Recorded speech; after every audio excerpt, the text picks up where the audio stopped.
Salam alaikum sama gars, j'espère que vous allez bien. Président de la République Bassirou Diomaye Diakhar Faye bi mu demee États-Unis layal na fa suñum réew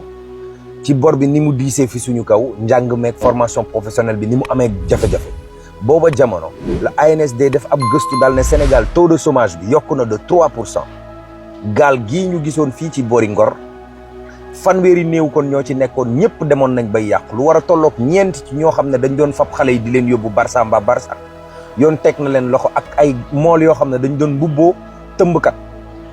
waaw enquête kat yi ba tey kon ñu ngi ci dossier wu Lat Diop di ko laaj coffre-fort yi woto yi compte bancaire yi kër yi ak yooya nan la def ak salaire bi mu daa gagné weer wu dee. waaw boo sàgganut daan ko confronté ki nga xam ne moom moo di directeur 1xBet ba woon moom Jérôme Bandiaki moom Dame Mbodj dollil na ko ab plainte. waaw ndax Dame Mbodj dafa jàpp ne tentative de meurtre ba Jérôme Bandiaki loxoom setu ci waaye Jérôme mu ngi tudd ay tur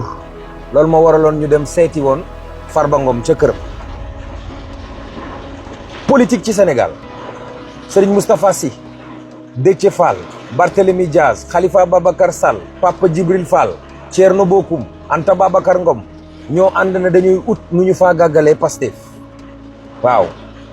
parti démocratique sénégalais APR ak réew mi ñoom it bëgg faagaagal Pastef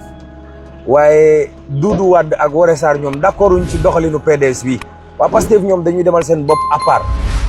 kon or bi ñu waxoon ne Abdoulaye Sylla moo ko fab doon ko génn réew mi te président Macky Sall dëggal ko kon loolu nuru na dëgg mu ngi taw bu mit Ndakaaru moo tax ma takk micro bi tey ay leen di jéggalu dégg coow li bari na lool ñendoog jàmm yàlla def xéwal